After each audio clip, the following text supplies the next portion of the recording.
Good evening, guys. Uh, so welcoming you all to the day 4 session of Java workshop. So, people, can you let me know if I'm audible or not?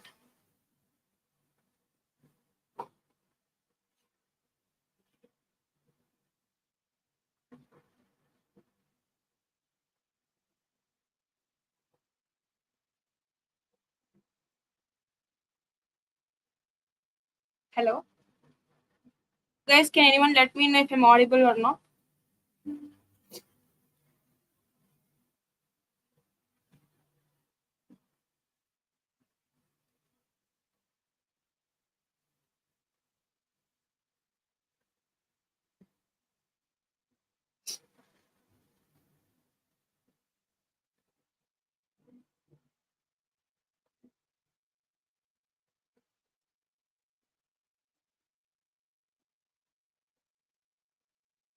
Guys, good evening, everyone. And people, can you let me know if I'm audible or not?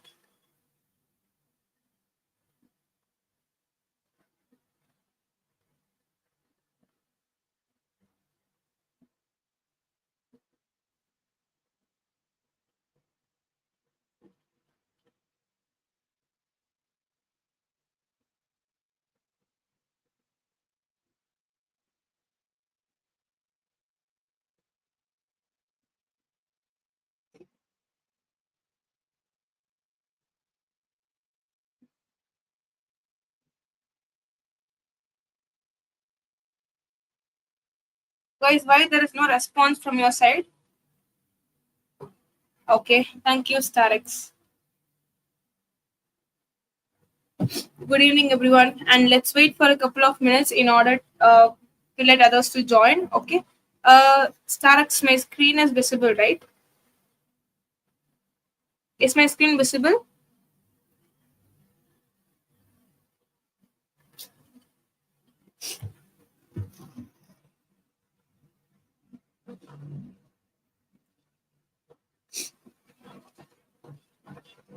Good evening. Okay, thank you. Guys, what about others? Are you people tired as it's the last day? Or are you people excited as it's the last day? Tired. Okay.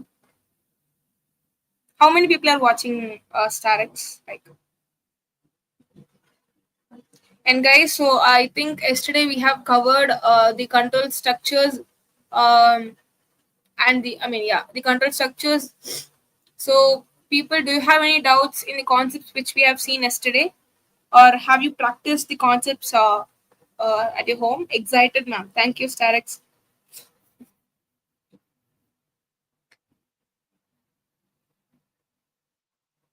So, if you have any doubts in from yesterday's session, if you have any doubts in any concepts which we have seen yesterday, then you can let me know in the chat.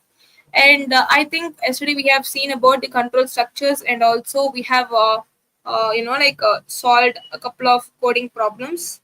Hi Josh, thank you. Yeah. Okay. And we have also seen what is an array, how to initialize those things, and what is a string.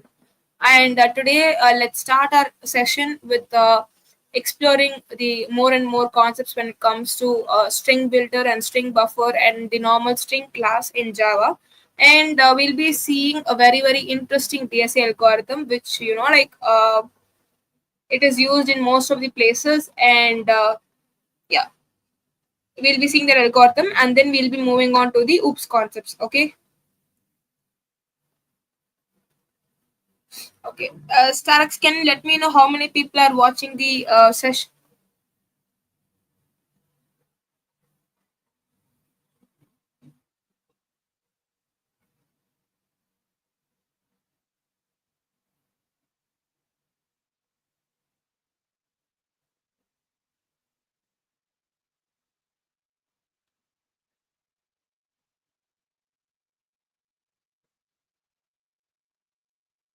I mean, Starix, can you let me know how many people are watching the live currently? Because it helps me to start the session.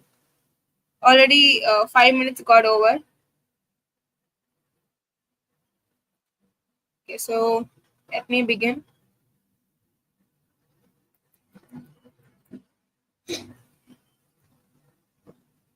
And what about others? Pavan, are you present? Pavan, Tina.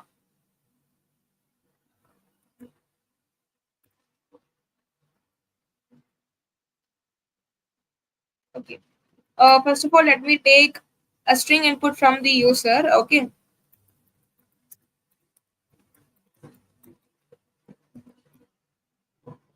Because in order to take the input from the user, we'll be using a scanner object. We'll be creating a scanner object. 1 second, guys.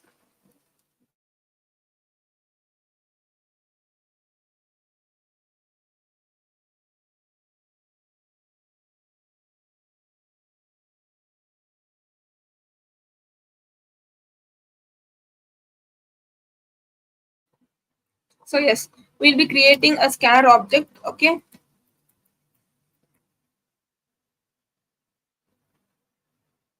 And then let's take a string input from the user. For taking this string input, we'll be giving sc dot next. Okay. And I'll be printing the length of the string which they have given as input. So in order to find the length, I am having a default length function str dot length. Okay.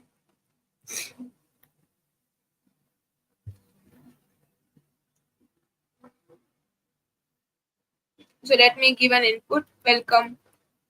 So it's 7. Okay. So the length here is 1, 2. Yeah, 7 is the length of the string which they have included. Okay. So now before getting on into what is string builder and string buffer, like I have already said you that whenever you are going to store a string object, it will be stored in the string constant pool. Okay. So we'll be seeing a very interesting coding problem where you have to count the number of words. Okay. So you will be given a sentence like welcome to Java programming. So if this is the input which the user gives, then your output must be 4 because 4 words are present over here. Okay. So let's suppose this is the question for you, which is okay. What you'll be doing? First of all, you want to get the input from the user. Okay. So see what happens. I'll be giving. I'm using the dot next method. Okay, and I'm printing the str. Okay. If I want to give this line means I'll not be getting the complete line. For example, see here I have given next and I'm giving welcome to Java programming as my input over here. Okay. And when I try to print my str, only welcome is being printed. Why? Even though I'm giving a sentence as my input, what happens is whenever I'm using the next method, only the first word will be stored in the str. Only the first word will be encountered as a string. Only the first word will be retrieved. Okay. So what happens is the pointer actually it checks when it encounters a space. Okay, that is being truncated, and only the first word will be getting stored whenever we are using next. So in order to store the entire sentence, or in order to store the entire sentence, in order to print them and manipulate them, we have to use the method next line. Okay. So whenever you use next line, okay.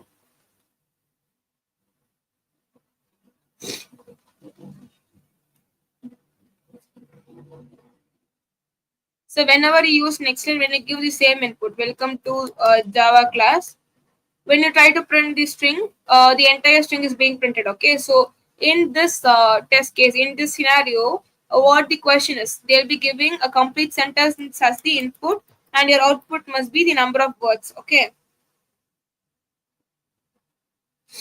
So because in this scenario, both next as well as next line, they are used in order to take the string input from the user, but in this case we'll be going with next line. Okay. So next I want to split. Okay, because if I want to count the number of words, then I want to split with a delimiter space over here. Okay. So I'm having the default function in Java which is split. Okay.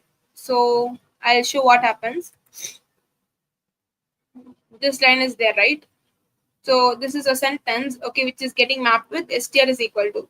So when I try to split, okay, with the help of the blank space over here, what happens is it will be splitted into an array of string. Okay, so this is going to be my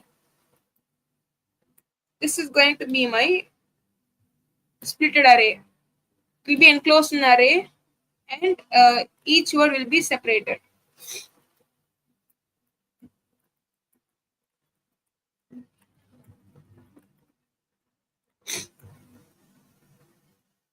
So whenever I'm applying the split function and whenever I'm giving the delimiter in the sense delimiter is nothing but based on what character or based on what symbol you're going to split your string. Okay, so I'm having a split function over here. So as it is an array of strings, I'll be first declaring an array of strings splitted array or splitted is equal to str dot split, and this is the delimiter over here. Okay, and when I want to print my split array for string I in split,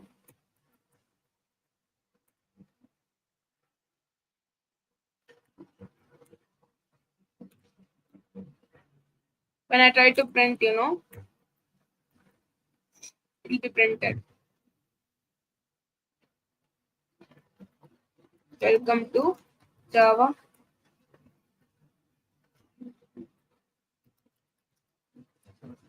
Welcome to Java class is being printed. Okay, what happens? It is being separated, and the input, I mean the splitted array will be in this format. So what do I need in order to count the number of words? Just I want to print the length of this array. Okay, so that gives me actually the number of words in that particular sentence. So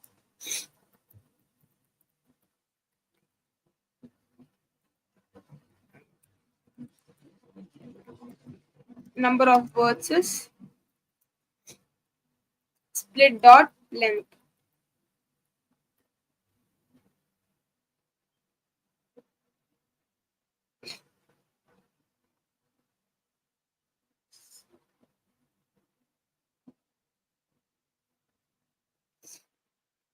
System dot out dot println. Oh, sorry. Yes.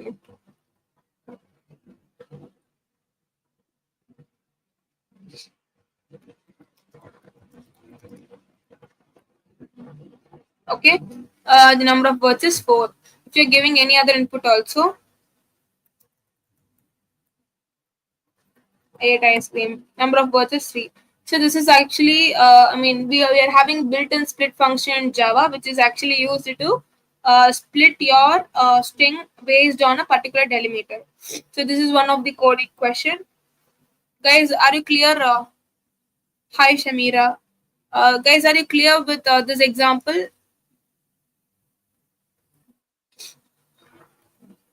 If you're clear with this example, let's see, a string builder class and how to, manipulate the string with the help of string builder functions.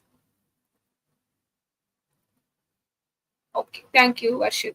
Okay, so if I'm going to use a string builder class means I'll be giving string builder. Okay, str is equal to new string builder of the string which I want to pass. So I'll be giving welcome. Okay. So when I try to print str dot append of a, let's see what happens. See, whenever I'm using a string builder, then at last I want to convert it into string, and then only I'll be able to print my string value. Okay. See, let's see what happens over here. Okay. See, if I'm giving like this means there will be an error in this code. Okay, no error. Whenever you're writing the lead code functions, there are questions which is based on string. Okay, so that time your return type must be a string only. You cannot have a return type as something string builder. So that time what you have to do, you have to use toString method, dot toString method. Okay, whenever you're using dot toString method, that time string builder class is converted into the normal string class. Okay, the same output only it is being received. So I can like append a character, or I can give the str dot insert the place comma what I want to insert. E. One is the index. Okay, see what happened. I'm able to manipulate the string, or I'm able to change the contents of the string, which makes my string to look like it is mutable. Okay, this is in the case of string builder. Now let's see what happens whenever I'm using a normal string. Okay, so I'm giving string s as welcome, and I'm telling s of 2 is equal to e. Now let's try to print.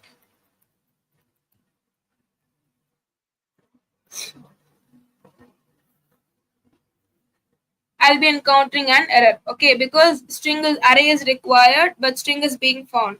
I mean, either you can go for string builder or string buffer classes. Okay, or you can convert the string to an array. Convert a string to an character array, and then you can manipulate it. Okay, so this is the major difference, and I have shown you only two methods when it comes to string builder. There are more methods which are available. Methods available in string builder class. We are having these many methods. Okay, so you can use caret in order to retrieve a character at a particular I mean index. You can go with caret also. And if you want to reverse your string, okay, you can directly use str dot reverse.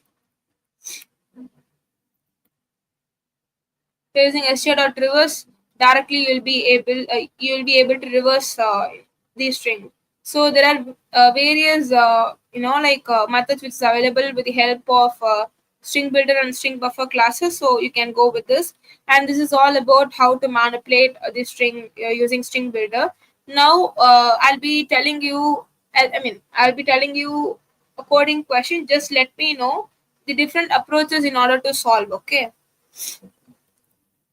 so okay, it's very simple. I want to reverse. I want to check if a string is palindrome or not.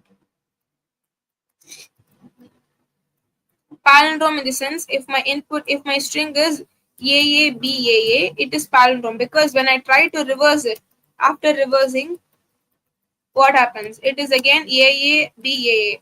This string is equal to this string, right? So it is termed as a palindrome. Okay.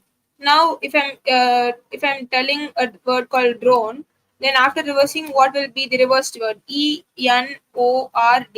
It is not a palindrome, because this and this are not equal. Okay, and let's say another example, like race car. When I try to reverse it, we'll be getting the same thing. So it is termed as a palindrome. So so this is going to be my input. Okay, I'm going to give an input string. So how my test case will be? Test case one will be, input will be a b a. Okay, and I want to just tell the output if it is a palindrome or not. Palindrome or not palindrome. In this case, it is palindrome. Okay, input or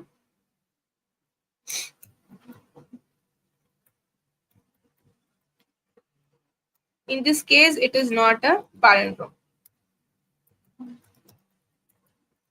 So, guys, this is the question. I just want you people to, I just want to know, have you understood the question of what is a palindrome?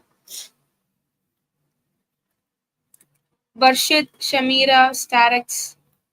Do you guys understand the question?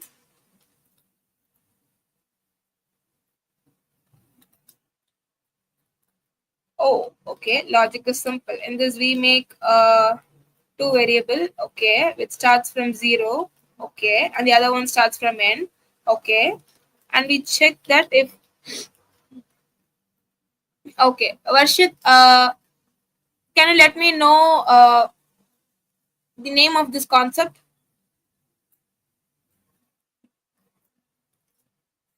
And guys, you can other people can let me know the logics, because that is an optimized approach. You can either start up with the simple brute force approach as well. We have also seen an example over here. We have also seen the string builder example where we can default method is available reverse.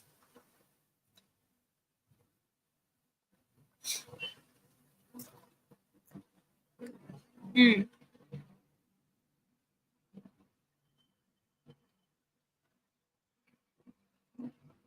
Sure.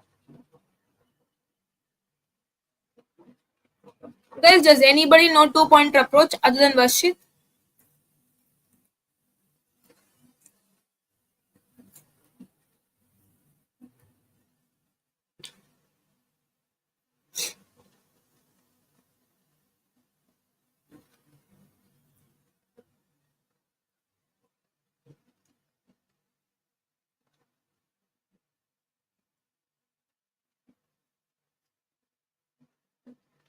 Okay.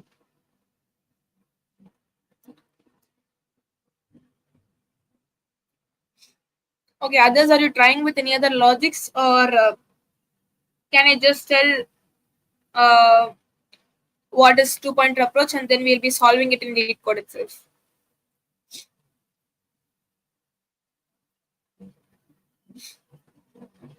Okay, just respond fatafat, like, because we are having more stuffs to cover today.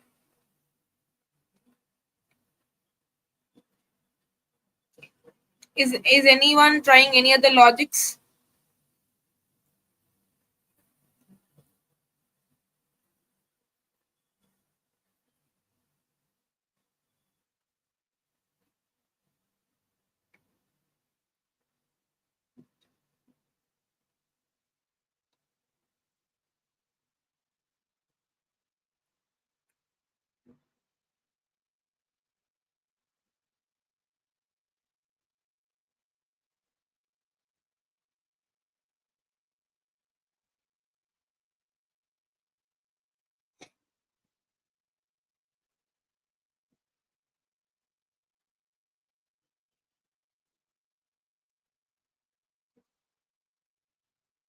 Why, what happened? Everybody is silent today. Okay, let's take this as my input. A, A, B, A, A. Okay. So the concept here, it is known as two pointer approach. Okay, two pointer approach is one of the very important concept in DSA. Okay, because we can also solve the problems without using two pointer approach also. But when we use two pointer, then it provides an optimized solution. Okay. So let's say this is the string which they have given to us. Okay, and here it is the indexing is 0, uh, 0 to 4. Okay, and in the two pointer approach, you'll be maintaining two pointers. Okay, pointers is nothing but you'll be maintaining two variables. Let's say one as the left and another one as right. Okay, and what you'll be doing in the code is you'll be initially assigning your left. I'm giving L as variable. Okay, I'll be um, I'll be assigning my L variable as 0 because it points to the 0th index initially, and I'll be telling R is equal to S dot length minus 1. Okay, so that R will be pointing to 4 initially. Okay, I'll be checking if this the element which is present at L position, it is equal to R. Yes, it is equal over here. So what I'll be doing, I'll be incrementing my L value. So my L comes here, and I'll be decrementing my R value. So R comes over here. Then I'll be checking if this character is equal to this character or not. Okay, and then yes, it is true in this case as well. So what I'll be doing is I'll be incrementing my L value and I'll be decrementing my R value. So what happens, I'll be checking if both are same or not. Yes, it is same. So what is going to be my termination point? I'll be I'll be doing this in an while loop. So see, when L is equal to R, when L is equal to R itself, what happened? Every character in my string got traversed. Okay, or every element in my string, it has been checked. So in my next step, what happens? S of L, it is all S dot caret L, it is also equal to B, and S dot caret character at R is also equal to B. So what happens is my L will be getting incremented and my R will be getting decremented. So my L goes here. My L takes the value 3 and my R goes the value 1. So what will be my initial condition? So I'll be giving while L is greater than or equal to R. Until this condition holds true, okay, I want to check whether the character at left and right are same or not. Okay, because when my L and R is getting crossed, so in this case my L is 3. Okay, 3 is less than 3 is greater than 1, which means L is greater than R. Okay, so when this condition is attained, in that condition all my characters will be traversed, or all my characters will be checked in my string. So this is known as two pointers concept.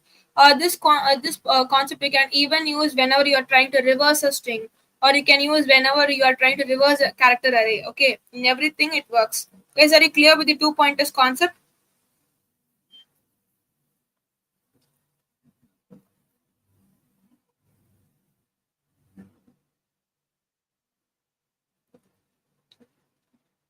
Guys, do you people have any doubts in the two pointers concept?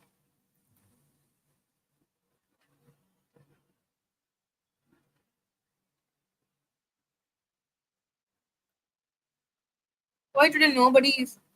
Hmm. Washit, you know the concept. What about Shamira?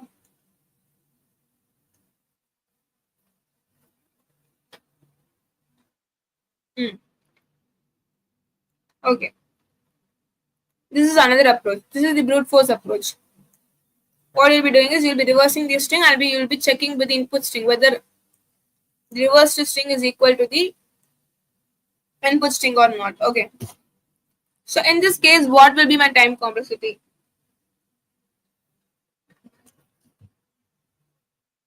Um, my time complexity will be big O of n by 2. N is the length of the array. I mean length of the string. Okay. Or if you're using array, length of the array, because you are not going to traverse the entire array, right? Only n by 2 times you are going to traverse. Okay, so only if the array size is 5, only until 3 you will be getting traversing. Or if the array is an even index array of length 8, only until 4 you will be getting traversed, because as you are maintaining two pointers. So yes, the time complexity will be O of n by 2, which is an optimized time complexity, and the space complexity will be big O of 1, because you are not using any additional array or additional memory. Okay. Mm.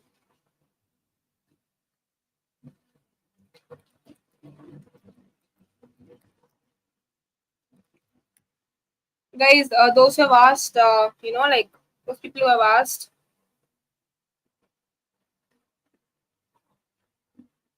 okay, I have solved this, but that's fine.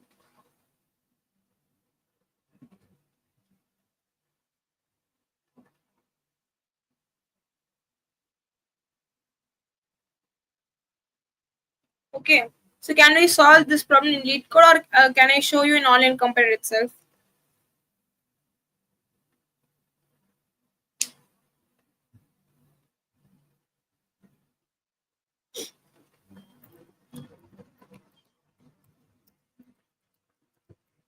Geeks for it's very simple. Just they'll be giving, just they'll be giving, just they'll be giving this string. You have to just tell whether it's true or false. Okay, let me solve it over here. Okay, so my return value is boolean. Okay, I'll be maintaining my left pointer. Int left is equal to 0. Guys, whenever you're using coding platforms, only in this case only they'll be giving.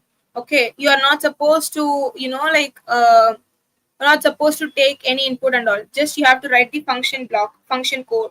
That is okay. Int left is equal to 0.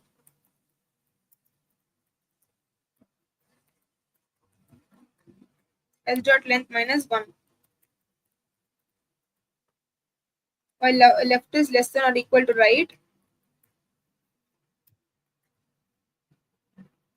if s dot char at left is not equal to s dot char at right, what I'll be doing? I'll be returning false. Whenever this return statement is encountered, okay, that's it. Then no iteration will be taking place. Okay, that's why I'm giving, because it optimizes the time complexity. And I'll be giving left plus plus. I'll be incrementing my left and I'll be decrementing my right. Right minus minus, and at last I'll be returning true. Okay.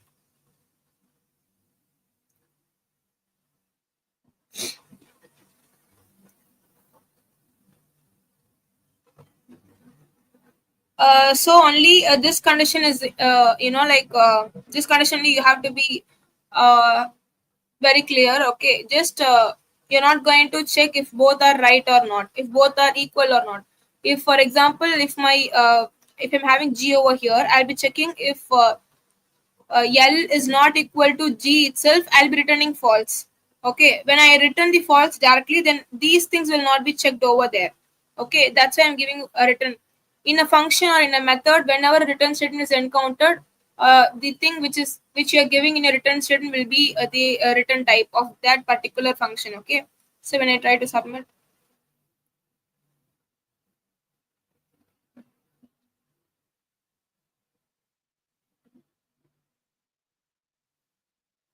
yes, okay. So this is how you'll be, solving questions in lead code or in GFG.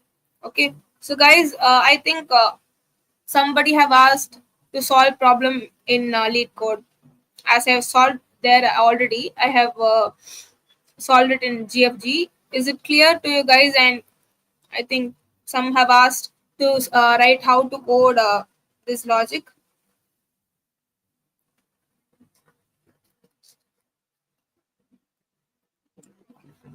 Is this okay in GFG? Is this okay? The same logic only will be applying here. I mean, only one condition will be different, because here, no, they'll be asking to replace everything. So, whatever character we are having, they'll be asking us to replace it to lowercase, okay, and then they'll be asking us to, check the palindrome.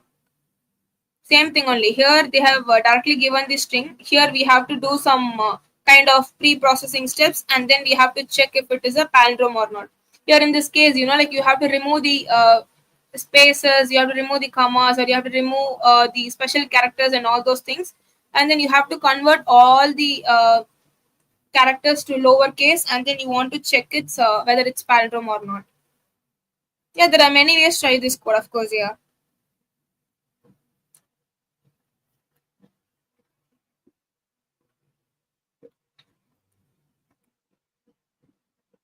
guys, are you clear with this?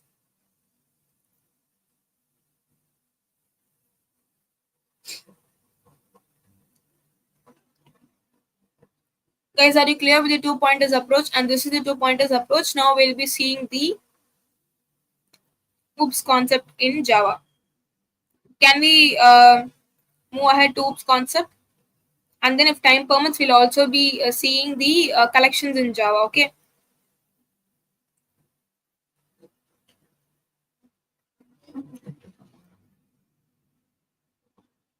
Hmm. What about others? Only Varshit is answering. A biographer, do you understood the code, because you asked us to apply this logic in the code?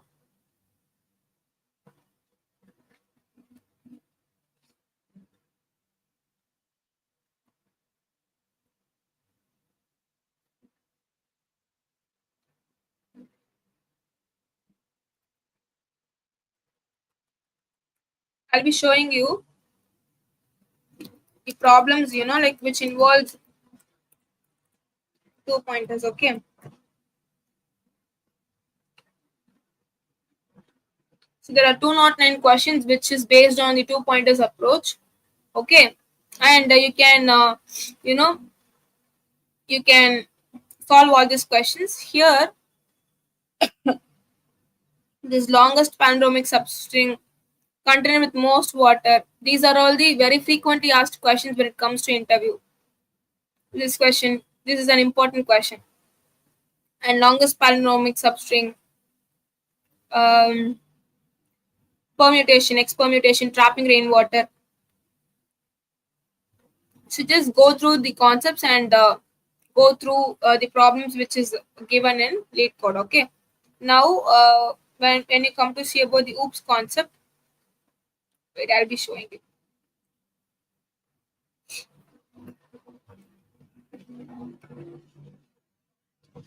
Okay. So first, let us clearly understand what is a class and what is an object. Okay.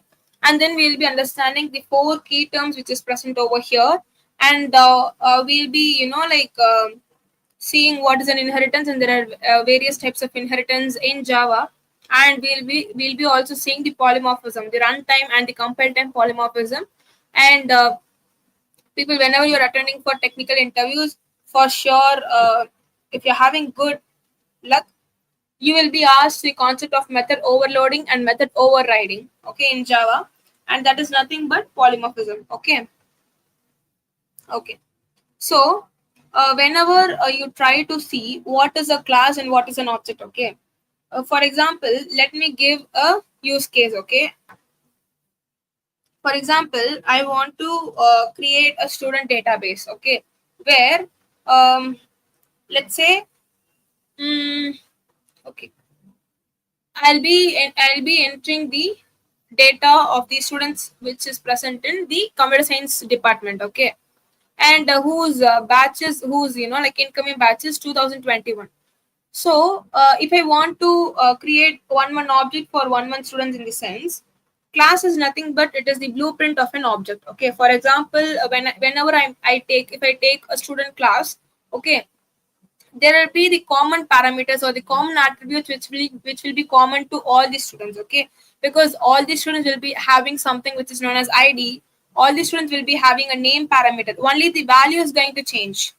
Only the value is going to change. Okay, but these are all the common parameters when we take a people which is belonging to a similar organization. Okay, so when we take school or when we take college, people will be having these attributes: ID, name, class, section, roll number, or roll number, then grade, CGPA, and also they'll be having some common parameters like department. So if I want to you know like write the details of 500 students of CSE department, they'll be having some common parameters like the department will be same for everybody, and the incoming year, if they are 2021 batch, that is going to be same for everybody. Okay, so I want to write the code for this particular use case. Okay, so what happens? I'll not be creating on one time. I'll not be creating name is equal to this. Name is equal to, for example, um oh my, name is equal to Tina, or ID is equal to so and so. Department is this. You have to store this in a particular place, or it is not like each time you have to create one name ID. No, what you'll be doing is inside a class named student, you will be writing the attributes there itself. Okay, you will be creating the attributes there. You'll be declaring the attributes, and one time when you want to create or when you want to write the details of the students to a database, you will just create an object for that particular class, and you will be writing the code. Okay, don't worry, I'll be showing you the demo of how to write all those things. Okay. Yes, so that is the meaning of class and object. Okay. Let me show you an demo. For example, okay, in this case, let me have class student. Okay. So in this class I'll be having int id, because my id is going to be an integer data type. Okay, and every student will be having name, and I'll be giving string department is equal to the common department, computer science. Okay, and what will be the common here? String, no, not string, int batch is equal to 2021 batch. Okay, and string cg, it's not string, it is float cgpa. Okay.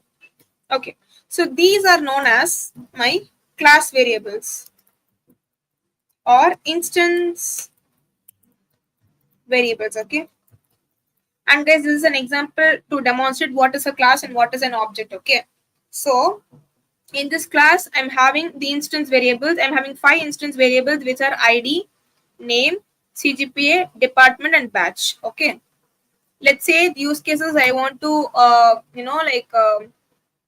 store the records of 500 students belonging to the same department. I'll be having two different yeah. So now let me write a constructor over here. This is known as constructor. Okay, constructor is nothing but uh, constructor is also something similar to a method. Constructor is similar to a method, but the thing is constructor must have the same name of a class. For example, when you take constructor, constructor is something like a method only. Okay, with no return type. There will be no a constructor will not be returning anything, but it just does some functionality, or it does some particular task according to the block which is being written inside it. And your constructor name must always be equivalent to similar as class name. Okay, and there are two types of constructor. One is default constructor, and another one is parameterized constructor. Okay, default constructor is if your class name is student. Okay, then default constructor means this is the default constructor over here. This is the default constructor. Okay, you will not be having any parameters which is passed into that particular constructor. Okay, but if you want to see parameterized constructor means it will be the constructor name will be similar to the class name, and there will be some kind of parameters which will be passed, string name. Okay, something like this. Okay, and one more thing, one more catch over here. Whenever you are creating a particular class, automatically a default constructor will be created. So in this case, I have created the student class. Whenever I'm creating a student class, automatically the default constructor will be created. Okay, we can override the functionality, or we can override the block of a default constructor. Okay, we are having no restriction on that. Okay, swing swing concepts, swings and all will not be handling in this workshop. Okay, so let me write this string id, sorry, int id. No? So these are going to be my parameters. Why I'm writing this method is I want to assign the values to the student object. Okay, int id, string int I, string n, and float gpa. Okay, and what I'll be doing, I'll be assigning it to the instance variables. id is equal to I, name is equal to n, cgpa is equal to gpa. Okay, and next this is this constructor is used in order to assign the values. Okay, next I'll be displaying the values. For displaying, I'll be writing a void function. Okay, um, void display. I'll be just printing system.out.println id plus name plus cgpa plus department plus batch. Okay,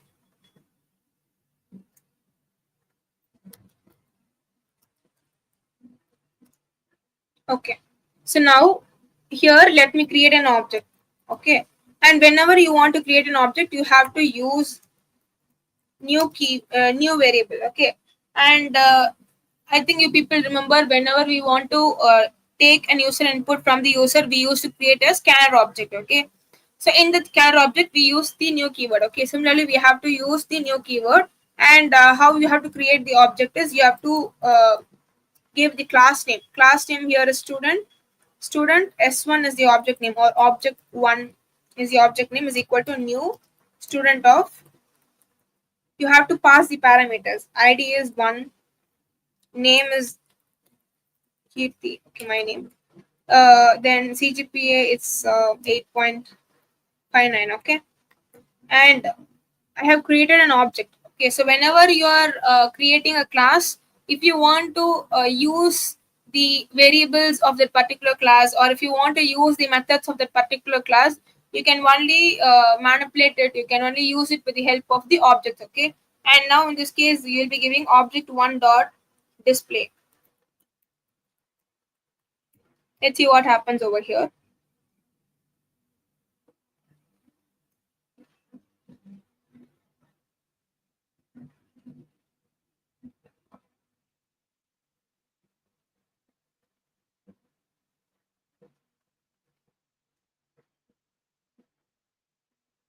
What happened?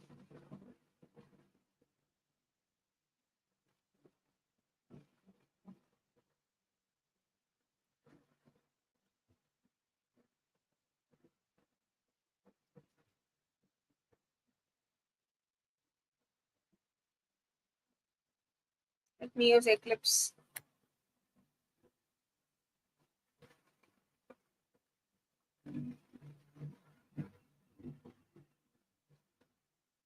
Guys, are you clear with the concept of object and class? Wait, I'll be showing you the demo, then I think you'll be more clear on the concept. Are you clear with what is a concept and what is an object? What happened here? Nothing is working.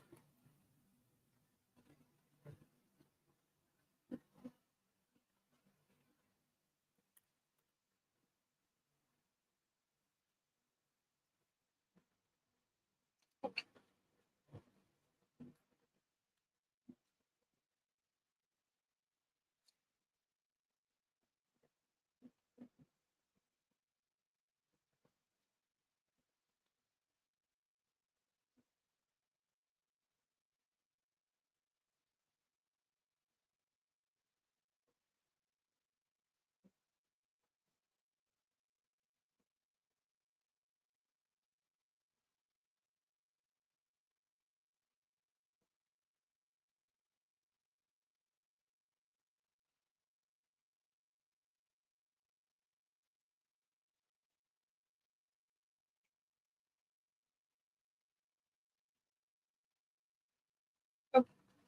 I'll be creating a new package. Okay, I'll be telling you this is the Eclipse. Okay, in order to create a new package, you have to right click on source, new package. Because I said package is a collection of class, so let me name it as .NET. So here I have created a package, and instead the package I want to create a class. Right click new Java class.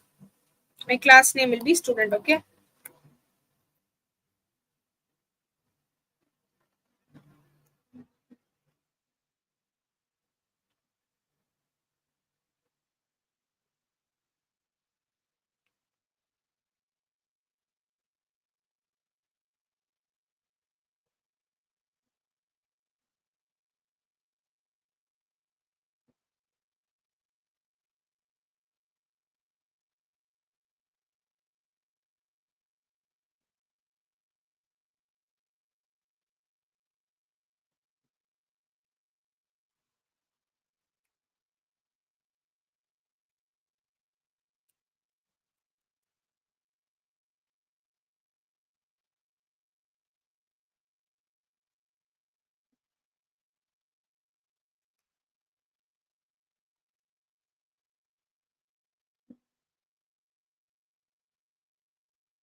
So whenever like whenever you are using Eclipse and the online competitors, there will be slight difference in using the static keywords. Double to float. Okay. As it is float, you have to give f in this suffix. Okay, guys. So okay, here itself we got. Uh,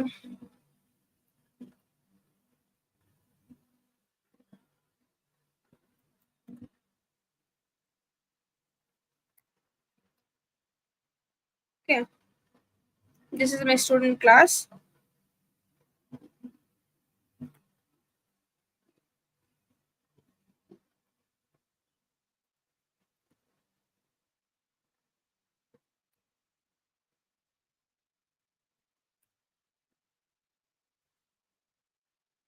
Okay, in order to compile your, in order to execute your program, you can either click, right click, run as, run configuration.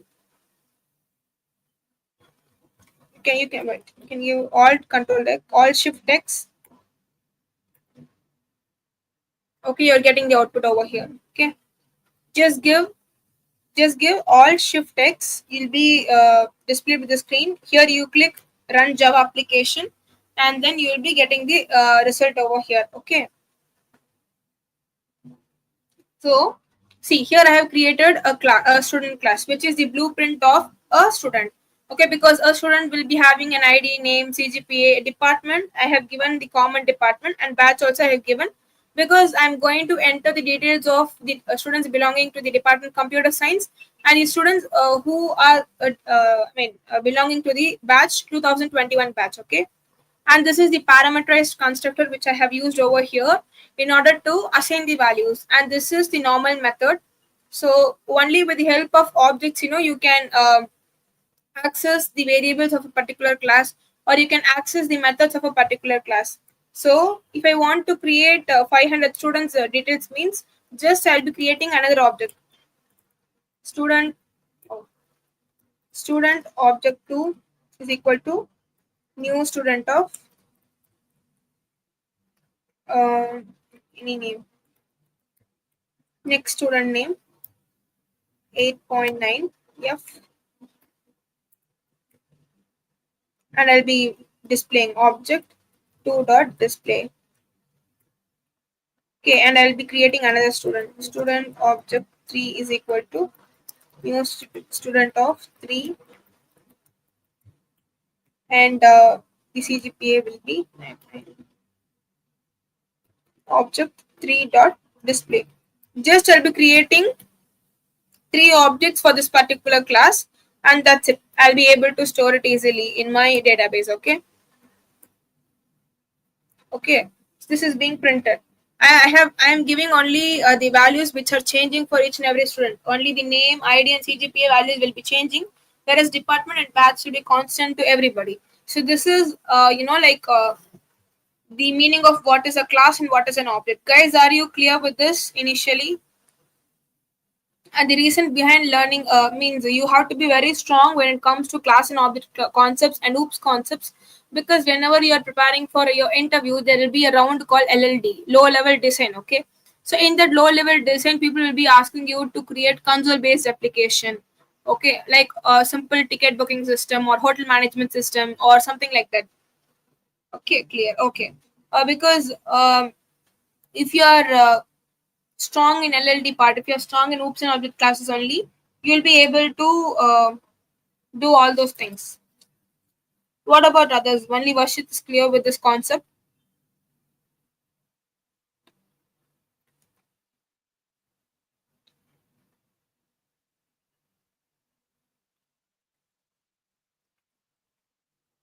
How many people are watching this stream, Varshit?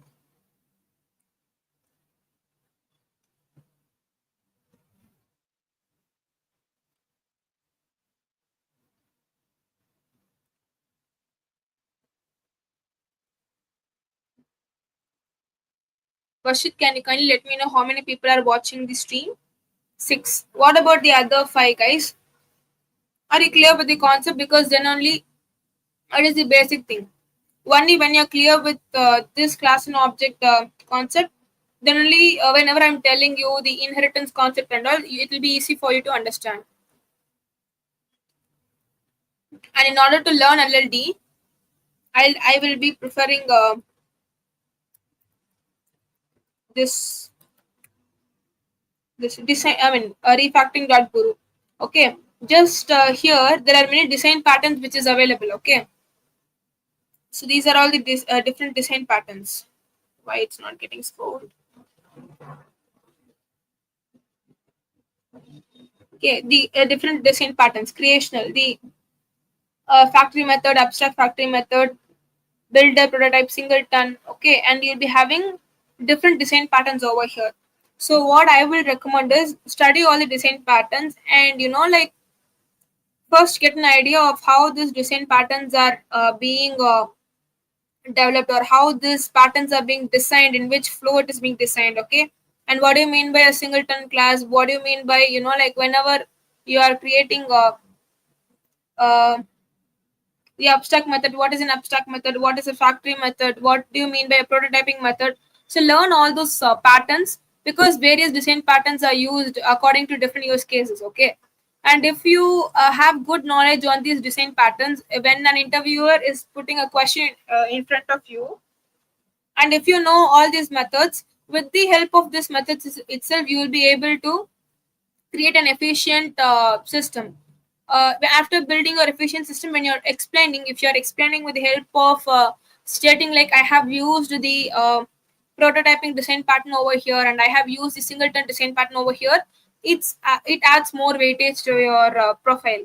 I mean, it adds more weightage. So I mean, suggest you people in order to learn all these design patterns. Okay, it helps you in LLD round. So, and you have to be very clear with the concept of chat is delay. Okay, Vashi. And you have to be very clear about the concept of object and object and classes. Okay, and one more thing, the usage. Next, we'll be seeing the usage of this keyword over here. Okay, here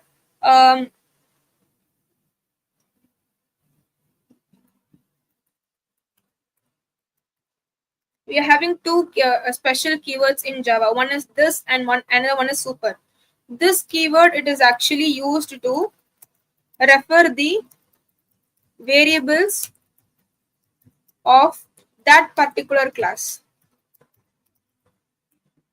Okay, so this keyword, it is actually used to refer the variables of that particular class. So if you are using this keyword in student class, means it refers to the corresponding instance variables which is present in the student class itself. Okay, and whenever you are using super keyword, it is used used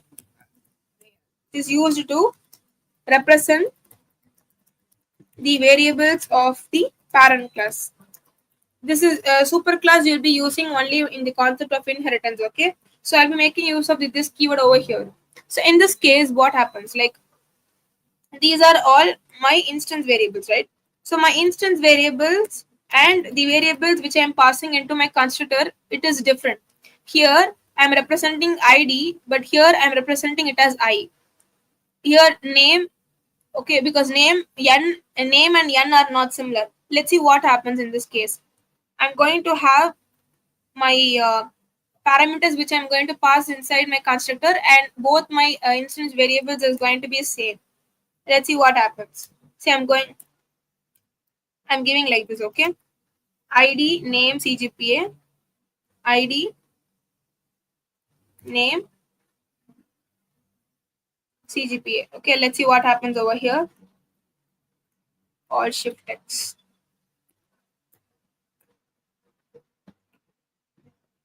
The values are not assigned properly. Okay, so one, the id is not getting assigned, so 0 is the default value, and the string is not getting assigned. Null is the default value when it comes to string, and the float value is not getting assigned 0.0. Why? Because um, in this code, it is not able to differentiate which is the particular instance variable, or which is the variable which is coming as a parameter. Okay, In this case, if I'm giving something as id is equal to id, the system, it cannot differentiate whether this id corresponds to the instance variable over here, or this id corresponds to the parameter which is incoming from the main class. Okay, so in order to differentiate the instance variables of this particular class, I'll be using this keyword. This dot id is equal to id, this dot name is equal to name, this dot cgpa is equal to cgpa. Now the differentiation, how it is getting differentiated is, this id corresponds to the parameter over here, and this id, it corresponds to the instance variables. This means this class, student classes, I mean student class id variable. Okay, so when I try to run the code now, it will be correctly assigned. Now we're getting the correct output. Okay, so this is the usage of this keyword in the in the concept of object and classes. Okay, and another thing, so this is all about constructor, it is all about object and classes, this and super keyword.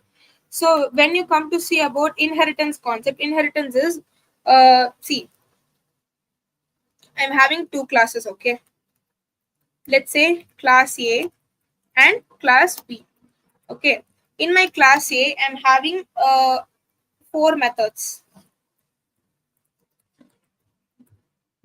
In my class B, I'm not having any methods. Okay, but the methods in A and B are must be common. Means, if I'm having the methods, for example, the method names are A, B, C, and D. Okay, C and D.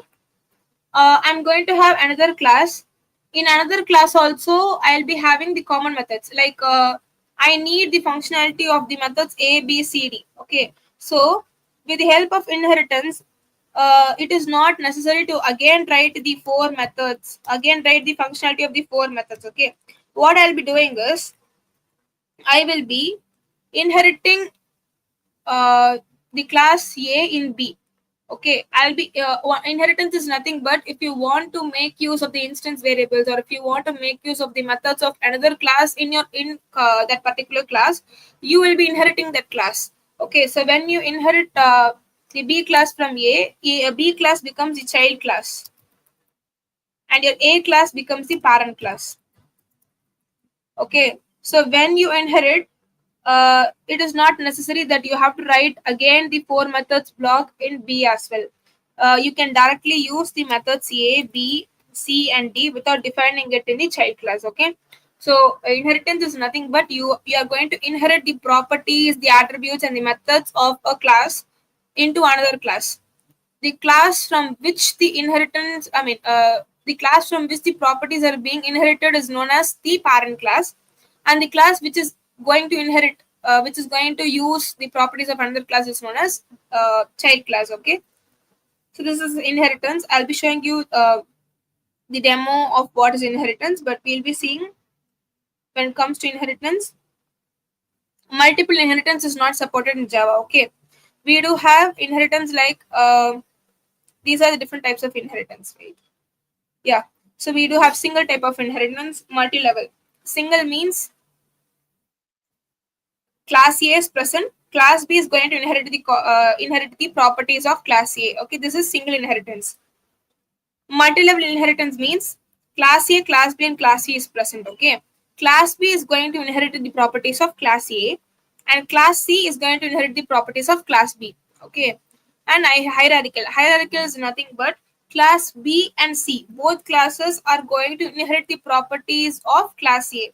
So for example, if I'm having four methods in class A, and if my B and C class are inheriting the class A, then it means I'll be able to use the four methods which is present in class C easily in B and C as well. Okay, no array definition is required. Multiple inheritance is not supported in Java via class. In order to, in order to implement the multiple inheritance, we'll be using the concept called interface. Okay, multiple inheritance means, this is the multiple inheritance. Like, um, a single class is going to inherit the properties of two different classes. This is multiple inheritance, and this is hybrid. Okay, in hybrid, what happens? 1 second, I'll be connecting my charger. Just give me a couple of minutes.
Okay, so guys, let's continue.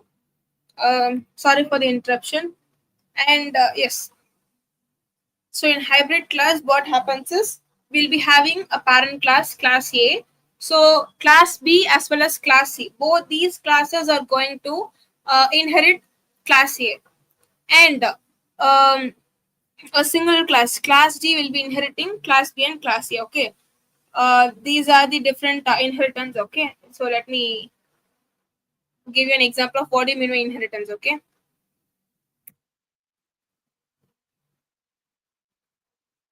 Uh, can I go with this student example itself, or let can we see a very simple example, guys?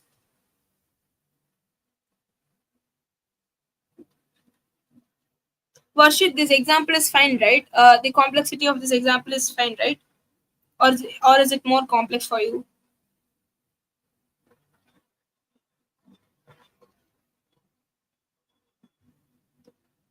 Guys, you can answer fast, because okay, fine. So I'll be creating another. Okay. Let me create another class. Class department. Okay. And in this class department, okay, I'll be having two variables. One is department computer science, okay, and the batch. Okay. Now see what we are getting. We are getting an error over here because the department cannot be resolved to a variable.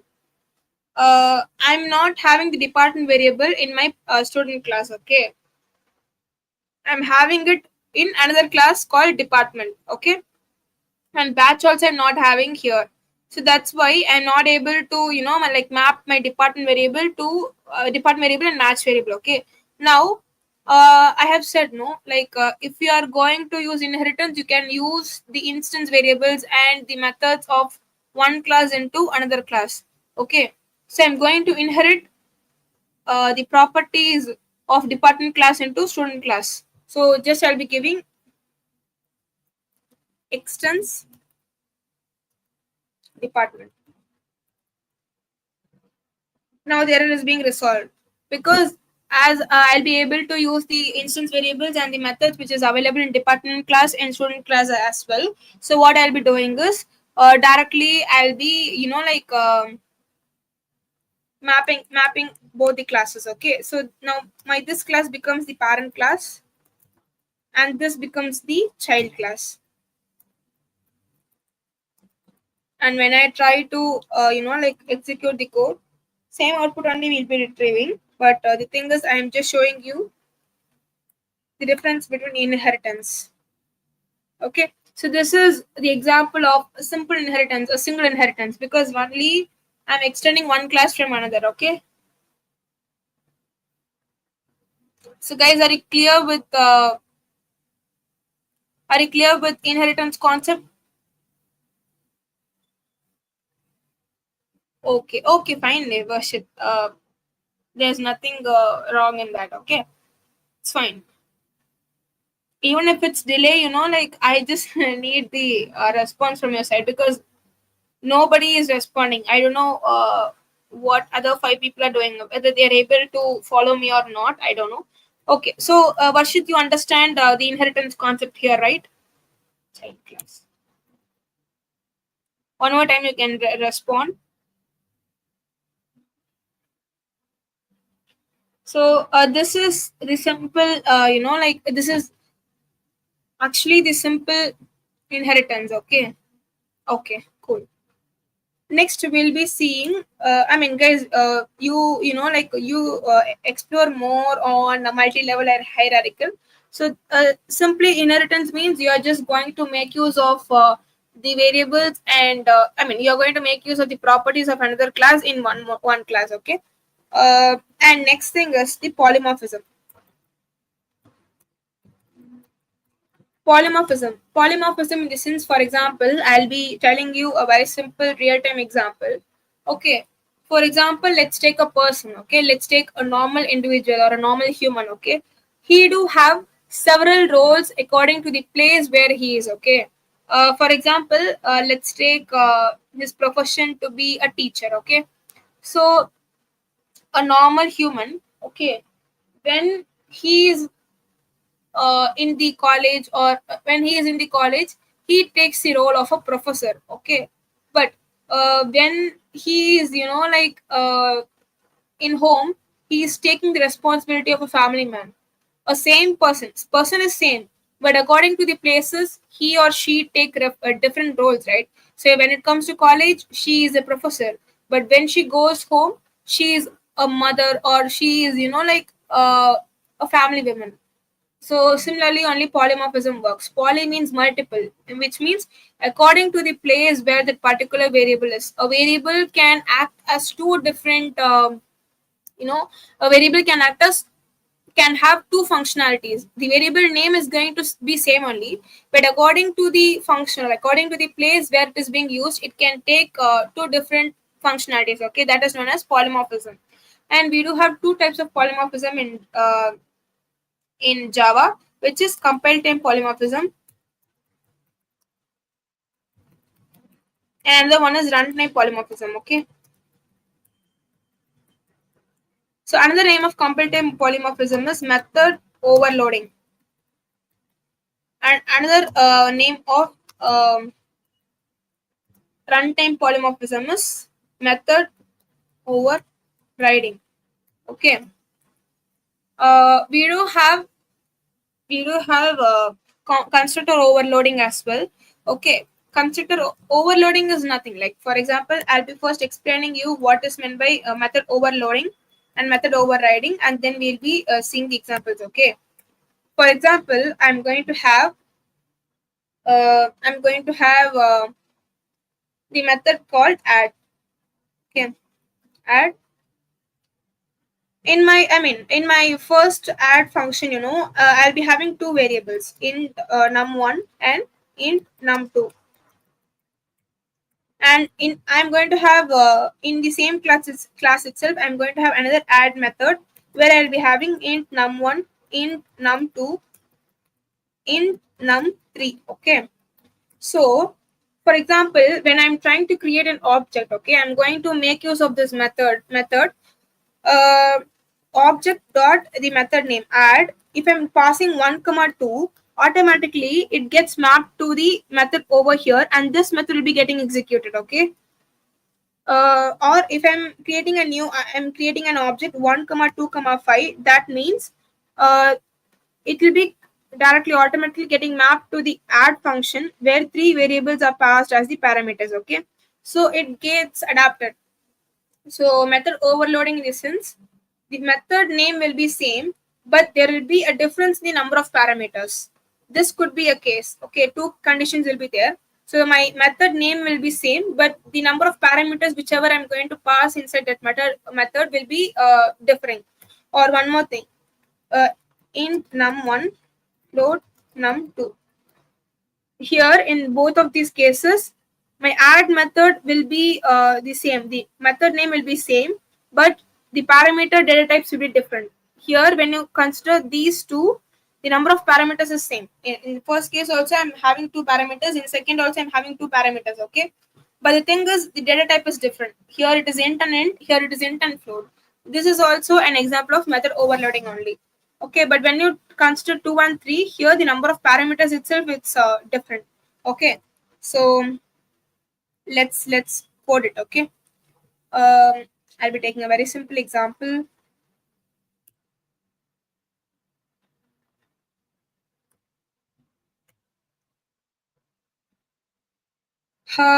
Okay, public static add int a comma int b. Okay, I'll be giving return static void. I'll be giving system dot out dot println a plus b. Okay, I'll be creating another method, public static void add, where I'm going to pass three parameters, int a, int b, and int c, and system dot out dot println addition of two variables.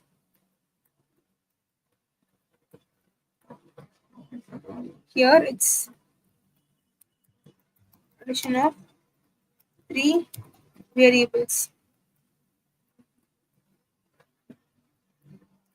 a plus b plus c. Then public static, I'll be following these three things. Void add int a comma float b, system dot out dot println addition of int and float. It is going to be a plus b. Okay, so same function name, same method name. Okay, parameters will be different and the data type will be different. Okay, let's see what happened. I'm going to create an object, student object 1. Okay, is equal to new student of. And see, in previous case I have passed parameter inside the constructor, so that is known as parameterized constructor. Here normally I'm creating an object and here it is default constructor. Okay, so whenever I create a class, default constructor is created already automatically. So I'm going to pass object 1 dot add. I'll be passing two numbers, 1 comma 2. Okay, and I'm going to create another object 2 is equal to new student of object 2 dot add 1 comma 2 comma or 1 comma 2.5f. Okay, I'm going to call this method. Then student object 3 is equal to new student of object 3 dot add. I'm going to pass three parameters, 1 comma 2 comma 3. Okay, that's it. When I try to print all this, when I try to run this code, once again.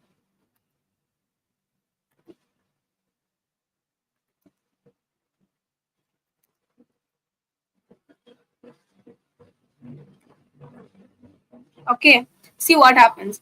I'm getting I'm getting the correct output. See, here I haven't given any condition, okay, but the same add method only, it is taking three different like three different functionalities. So when I'm passing two parameters correctly, it's going and it is getting mapped with the with this add function. So this add function is taking the functionality and this is getting executed. That's why we are getting addition of two variables is a plus b 3. And when I am passing 1 comma 2.5f, so int and float is being passed, so automatically the functionality of the add function is overloaded and this function is getting executed. Okay, so addition of int and float. And when I'm passing three parameters over here, automatically my add functions functionality is getting automatically adapted and this method is being executed. So that is why we are getting addition of three variables. So this is known as method overloading. So guys, are you clear with method overloading?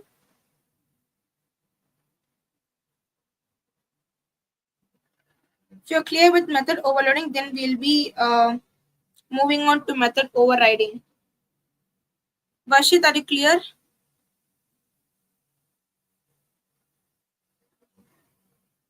Okay, Prabhu.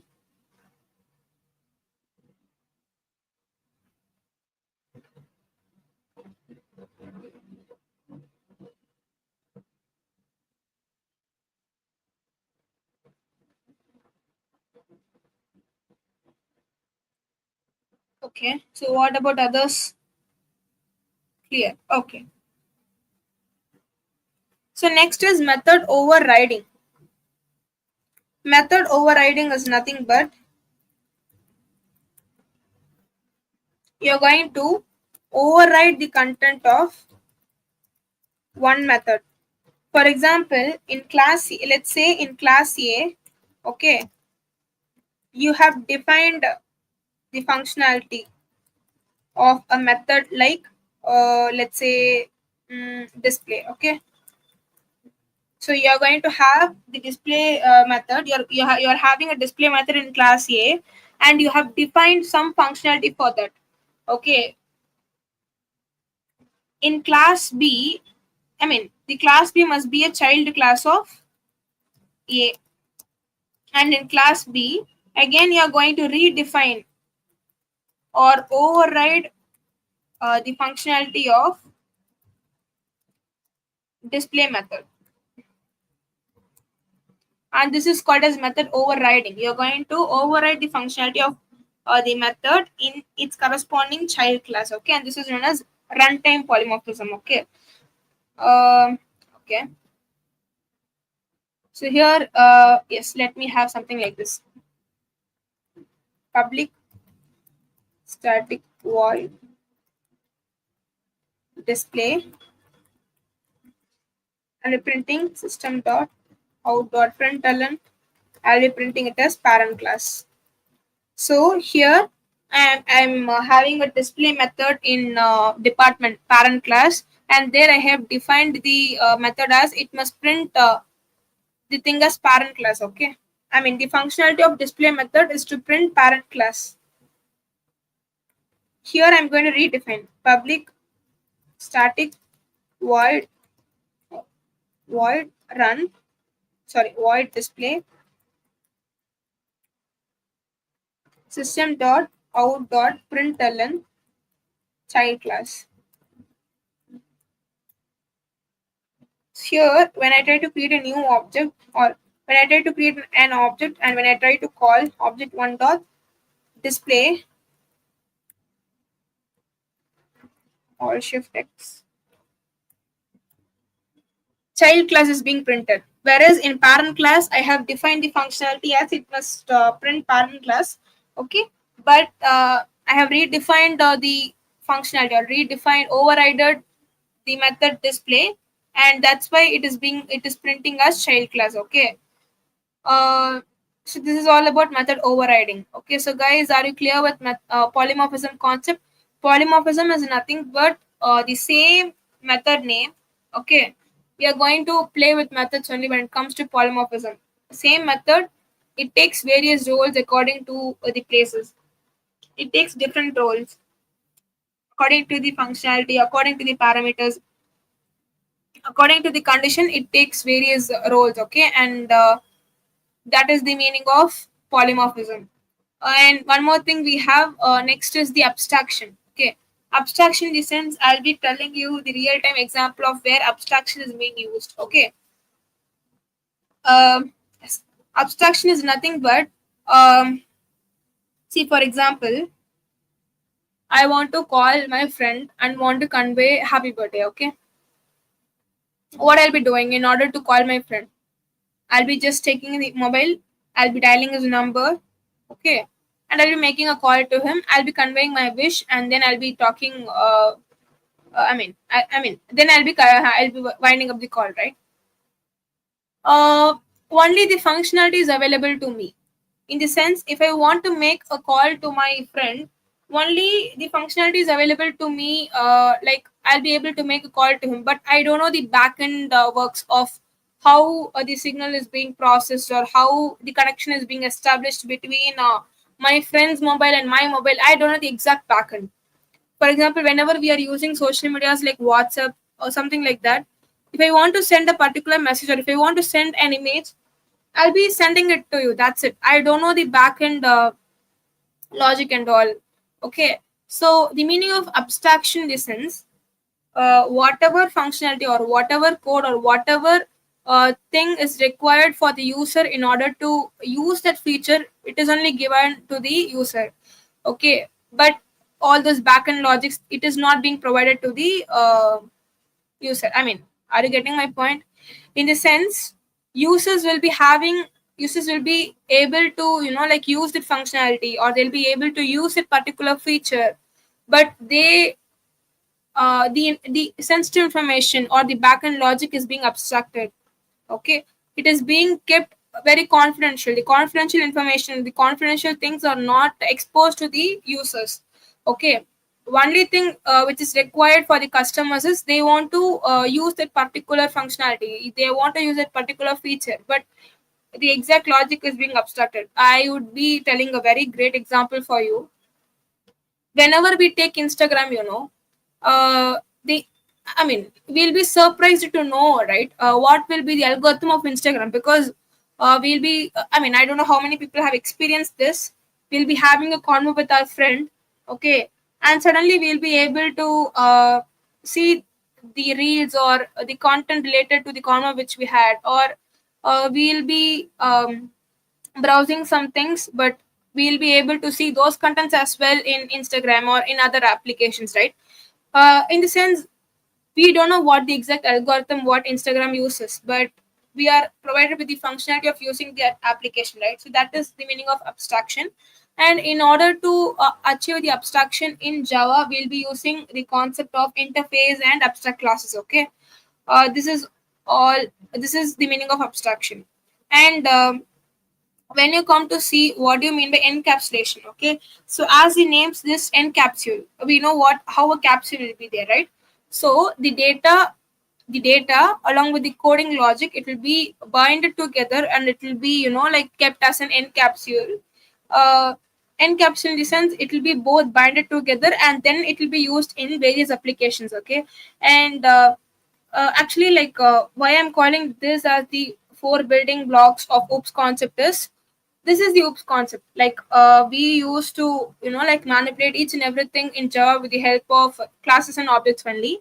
And with the help of these objects we'll be able to, like, achieve more functionalities. If for example they are putting a problem in front of me, like I want to create an IRCTC ticket reservation system, with the help of all these concepts, like I'll be able to create a system and I'll be able to provide a solution. So this is all about the oops concept. And guys, if you have any doubt in the concepts which we have seen until now, you can let me know in the chat. I'll check if I think this coding I mean this will be working. The system in order to book my ticket, it's a train ticket system, ticket booking application. I'll be showing you that. And people, you will be having LLD rounds, low level design rounds. So I would suggest you people to learn the concept, the oops concept, okay, and try solving with the help of some basic real world scenarios, okay. And just learn the examples of each and every concept, and also go through the design patterns which I have given over here. I'm leaving the class now. I have Python. Okay, okay, okay, Prabhu. You experience this crystal clear. Thank you. Okay. Yeah, so go ahead with the design patterns. In design patterns also, it is not necessary to learn all the design patterns. The important patterns are factory method, abstract factory, builder, prototype, singleton. Under creational patterns, learn everything, okay. And when it comes to structural, just learn adapter, okay, um, decorator, and bridge pattern. These three patterns are very important. And when it comes to behavioral pattern, just read strategy, okay, strategy pattern. And I mean, have a look on all those things, but have a more grip on all these concepts which I'm saying. Iterated pattern, okay, all these things. So learn design patterns and then start solving your real world scenarios. Uh, for SD1, you will be asked LLD, and whenever you are moving in a higher range, if you want to go to SD2 means, then you will be asked high level design, HLL. Let me run this particular code, main.java.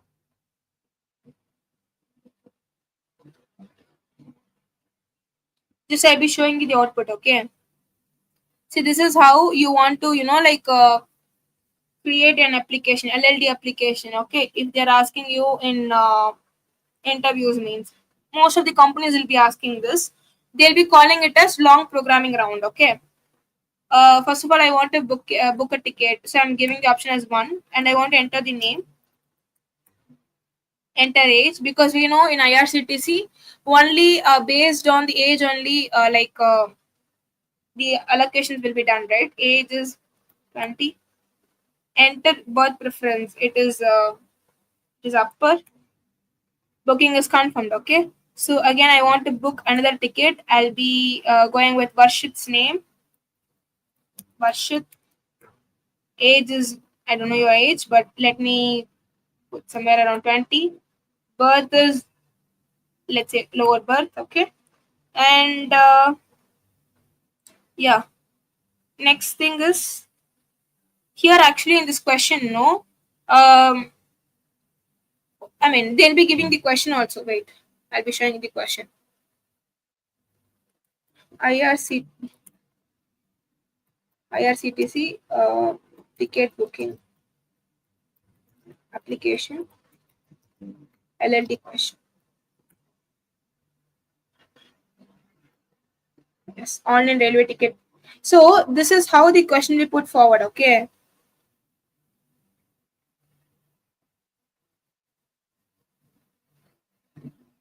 They'll be giving the number of confirmed seats, everything. Okay.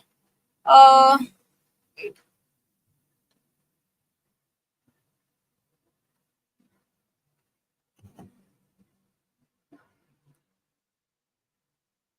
yes. So this is how your question will be. Okay. So they'll be telling how many, confirmed seats are available, because here we are going to create a demo only, so they'll be giving you how many confirmed seats will is available, and how many RACs available, and how many waiting lists. For example, in this case, I think I have taken only 3 seats as confirmed seats, so I'll be again booking. Wait, let's see what happens. I'll be giving another name. Comes up, but booking is confirmed. If I want to book again, enter name, but preference you. Okay, U is not available. Okay, so check the number of seats.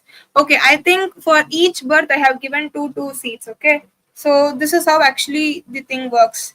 Um, okay, so if I want to cancel a ticket, means I'll be giving my ID. My ticket ID was, let's say, 1.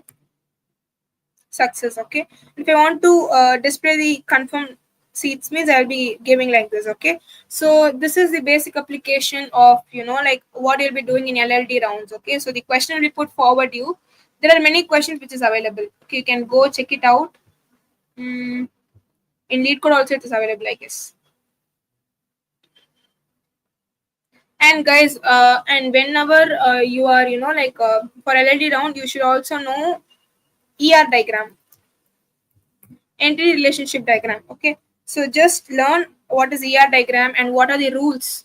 Okay, first of all, whenever they're giving a question, no, they'll be asking you to draw the ER diagram, the entity relationship diagram, and then only they'll be, if that diagram is correct, then they'll be understanding how your logic is, how you're going to solve that particular problem only with the help of that diagram. After constructing the diagram only, people will be asking you to code. Okay, and after coding you are supposed to show the output. Okay, so guys, are you clear with the concepts?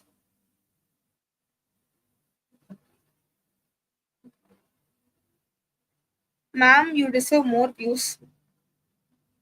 Yeah, that's fine. Like, it's not like I want 1,000 people to see my life. Even it's one or even it's 10, I just want the 10 people to gain more knowledge here. And thank you for that beautiful note. You're actually 20 years. Okay, so guys, are you clear with the LLD steps? Okay, see, if you're preparing for your interview, yeah, concentrate on these things. Okay, first of all, you want to clear the first round. Only if you clear the first round, you'll be having a chance to outperform yourself in second round, right? So first, go through the aptitude things. Okay, and aptitude also, only there will be a set of questions which will be iterated in every companies. Okay, so see the important concepts, have a clear grip on aptitude. It is not meant like if they are having a if the mark is for 100, you have to score 100. No, okay, you have to score a decent mark in order to clear that particular round. But some companies will also, check your scores from first round to last round whenever they are taking the decision after HR round. they'll be considering your scores starting from first round to the last rounds. Okay, be clear on aptitude. Okay, first thing. Next will be your coding round. Okay, it will be a short coding round. So in short coding round, they'll be covering the concepts. Okay, some companies will be covering the concepts until trees. Okay, so if you are not clear until graph sorts, that's fine. Be strong in concepts like arrays, strings. Okay, uh, bit manipulation, then trees. Be strong in recursion concept. Okay, and what are the concepts? Arrays, strings, bit manipulation, trees, recursion, and mm,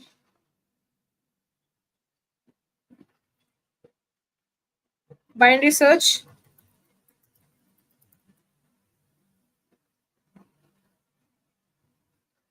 How much DSA required for placement?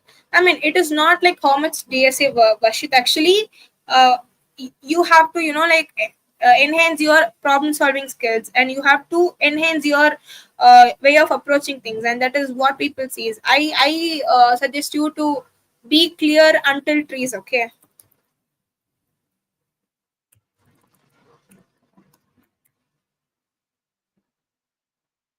And if you're aiming for companies like Amazon or something like Fang companies, okay, you have to be clear until graphs. Be clear on greedy algorithms. Be clear on DP, dynamic programming.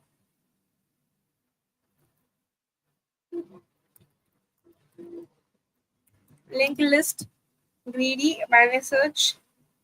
Stack and queues also plays a minor role. Two pointer and sliding window. Okay, until trees, be strong. Price binaries, DP, greedy. I mean, it also, it is also based on your luck. If you're getting a simple question, that's your luck on that day. Okay, and be clear on the coding coding round. Okay, so these are the questions which they'll be asking in various platforms like VCP or HackerRank and all these things. Follow a particular language, and I think going on with any other language like C++ or Java, it plays a like a major role than Python. Then the next one will be long programming round. Long programming round is nothing but LLD. You have to be very clear on the classes and objects concept. Sometimes people will be asking hash maps itself in LLD, long programming round. Okay, and the next will be technical round. In technical round, people will be asking you the questions on DBMS, database management system, operating systems, OS. Then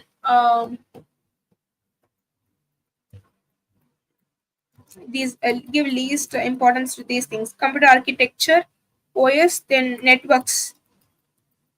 Okay, so DBMS, OS, networks, computer architecture are the very important concepts in technical round. And in the HR round, and if you are very lucky in technical round itself, people will be asking you regarding your projects. Okay, and in HR round they'll be asking behavioral questions. And guys, be very clear on your resume. Okay, so even if they are asking questions from your resume, you must be in a state to answer all those things. Okay, so these are the general patterns, like like what and all the stuffs to be covered when you're preparing for interview. And like for technical round, I guess you might have studied some particular syllabus, some particular subjects in your college, right? If you are clear, if you are strong in that syllabus itself, you'll be able to clear those things. Of course, I know. Okay, we won't be studying we'll be studying the we'll be preparing for exams only one night before the exam, right? So if tomorrow is the exam, we'll be preparing only today night around 10 p.m. or 11 p.m. Okay, everybody used to do like that only. So there will be more grip. Okay, if we are doing like that, no issues. Before going to the interview, just see the basic things. Okay, that's it. So guys, are you clear with like the interview preparation stuffs? I said in second class, I said I'll be, if time permits, I'll be telling you what and all the things you have to cover if it comes to interview. Are you clear, right? And next we'll be seeing the collections in Java. Okay.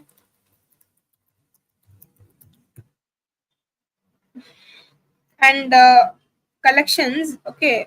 Let's see array list, linked list.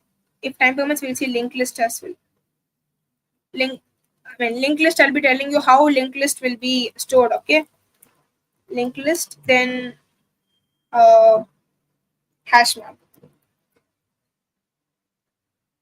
Guys, are you clear with this? Okay. Okay. So collection is nothing but it is actually a framework. Okay.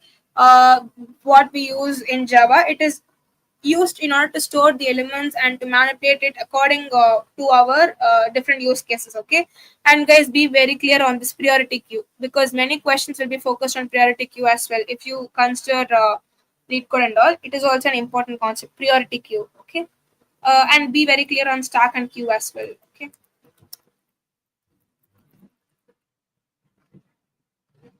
So I'll be showing you an yes. So this is the collection framework which is available in Java. Okay, and these are all the different things. So I table, this is the collection. So the green represents class and the blue represents interface. So under list interface, we are having different things like array list, linked list, okay, and vector. Under vector, we are having something called as stack. Array list is nothing but it is similar to array only.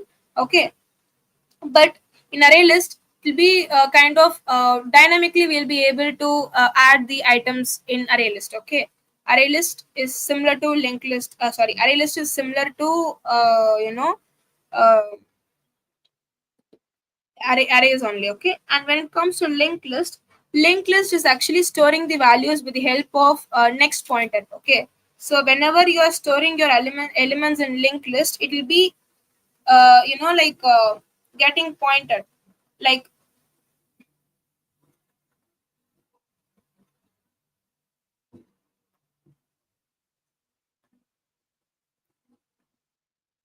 for example, your linked list will be like this only. Okay.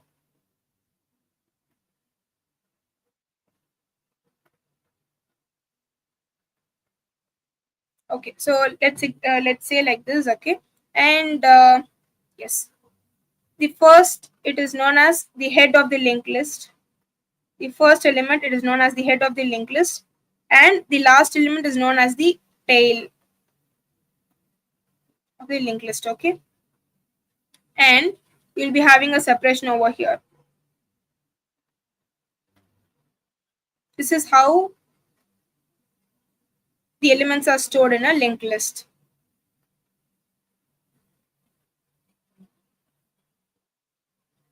Okay, here this will be the element. This is the pointer of the next element, because here I mean in arrays, the in arrays what happens in array, the elements are stored in a sequential way. No, it is not like in linked list. Okay, in linked list the memory address can be anything. Okay, but the thing is here, for example, now my current element is 1, my element is 1.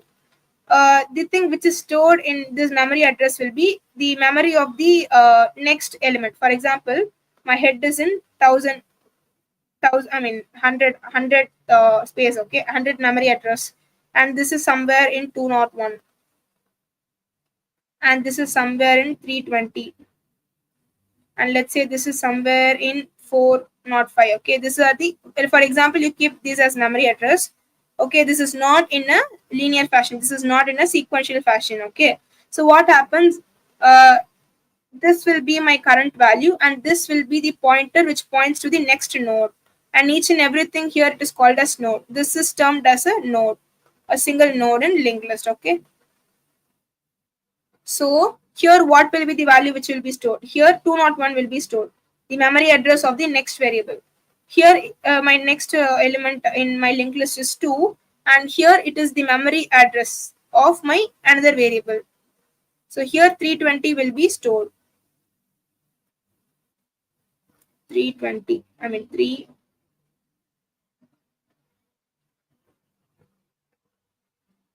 320. Here my current element in 320 is 3, and like my next element will be 405, right? So the address is stored over here, 405. And as this is my last node in the linked list, okay, my last node will be having no address. I mean, the last node will be having null as its address pointer. Okay, this is how the elements in a linked list is being stored. Okay, this is how a linked list works. There are many problems which is related to linked list, guys. So okay, so be clear on all those problems,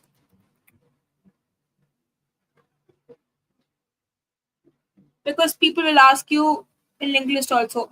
We are having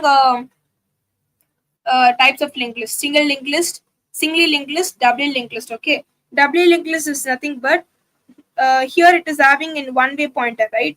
This is single linked list. Only in one way will be able to access the element. Okay, whereas in doubly linked list, in two ways we'll be able to access. In two ways we'll be able to access, but the thing in doubly linked list, okay, the elements will be stored in this way.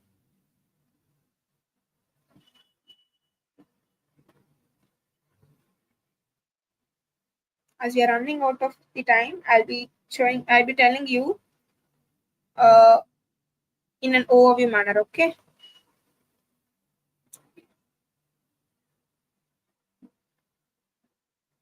this will be my current element. If my element is 2, okay, this pointer will be my the pointer of my next element. Okay, so next pointer will be pointing over here, next, and next will be the address of the next element. Okay, and this will be the address of the, in this area it will be address of the previous element, because it is doubly linked list, right? So in both we will be having. So here it will be, for example, here if I want to convert, it means here I'll be having, here we don't have any yeah, here we don't have any previous element, so it is null. Here we have previous element value, which is 100, because the previous element's address is 100 only, right? Here previous element value, which is 201.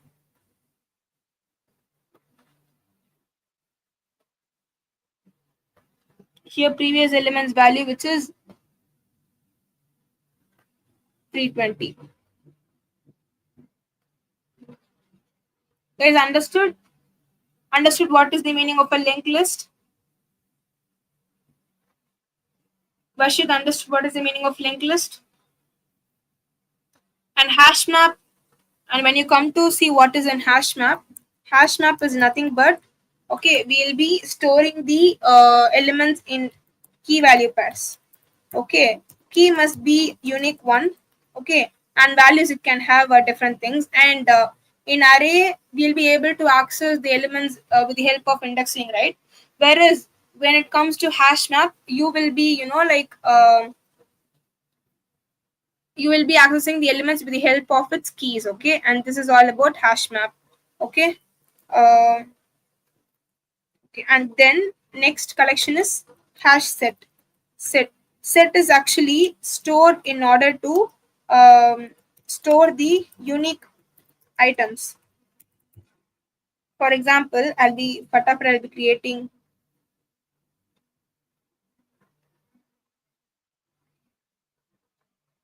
okay, I'll be creating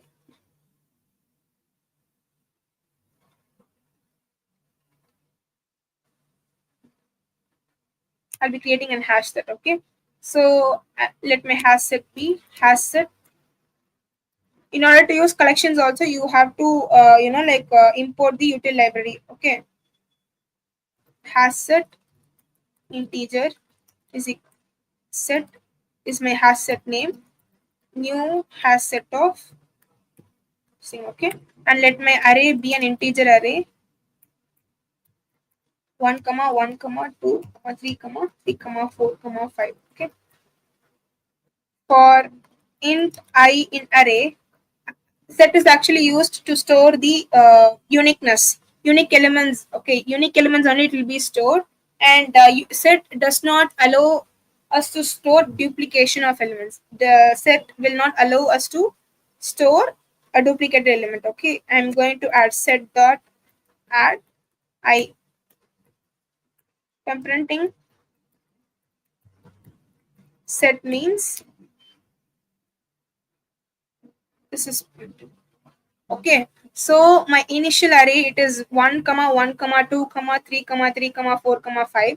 Here 3 is a duplicated element and 1 is also a duplicated element. But in my set, when I try to add the set does not allow duplication of elements. So when I try to use this set data structure, the uniqueness of the elements are being projected over here. Okay, this is all about collection. We do have called as stack, tree set, array queue, DQ, priority queue, hash set, and linked hash set as well. Okay, and let me show you an example of how to use hash map. Okay, uh, in order to count the frequency of elements, okay, I'll be creating an hash map where my key is going to be an integer, and also my value is going to be an integer. Okay, map is equal to new hash map of. Okay, now I'm going to iterate over I for int I in arr. If not, map dot contains key, we will be having a method in Java contains key which actually checks if that key is already present in the map or not. If not, map dot contains key of I, I'll be giving map dot put I comma 1. Okay, this statement is actually used in order when a particular item is identified for the very first time. This statement works. Adding item very first time. So when one is being checked, it checks whether a map has no key as one. Yeah, no key is there. No, one is not the key in the first iteration when one element is identified. So map dot put I comma one. One is the frequency over here. If this is not the case, if already the element is present in the map, what I'll be doing is I will be retrieving the value. I'll be retrieving the value which is present in correspondence to that particular key. So I'll be using the get function, get of I. I'll be incrementing my value and then I'll be putting again in the map. We can also use, I think some method is present, get item or default. I'm not sure about the method I comma val. So this is the updated frequency.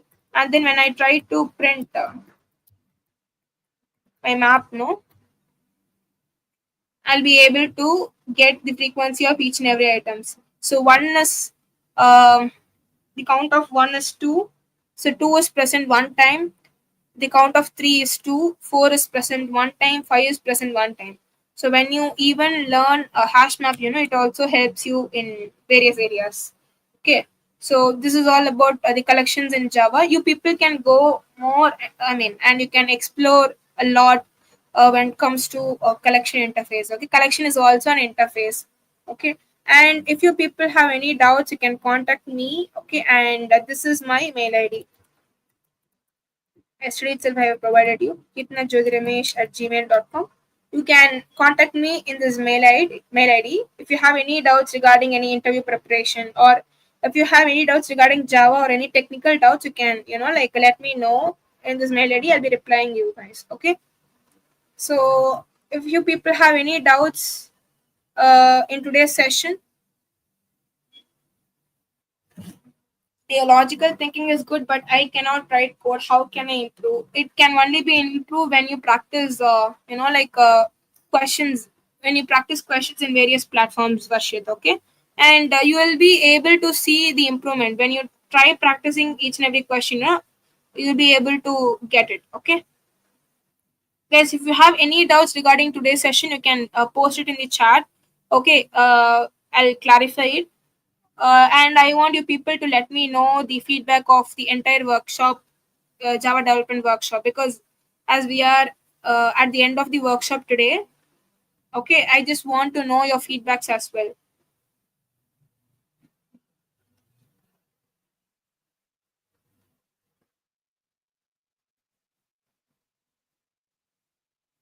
So, guys, do you have any doubts in today's session? Varshit, do you have any doubts? And if you are unable to clear your doubts here also, you can contact me. This is my mail ID. Okay. And I think class was good. Thank you. I think I have, I mean, you people might have got some idea on what is Java and what is DSC and LLD. And from here, it's, your thing to explore more on the topics which we have seen here. Okay. And when it comes to advanced Java, you can also explore concepts like Spring Boot and swings and applets and all those things, which helps you a lot. Okay. What about others? How many people are watching the live worship? Can you let me know?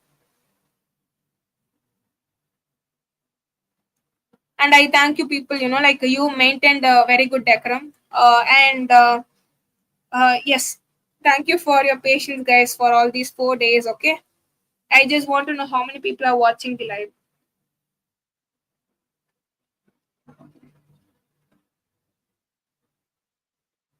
Only two. Okay. I mean, I know one is Varshit and I don't know the other person. Thank you. Okay, for thank you for attending the entire workshop, guys. So if you have any doubts, you can let me know in the chat, or else yeah, or else you can we'll wind up the workshop. Thank you for your patience. Thank you for your patience, guys. Thank you all.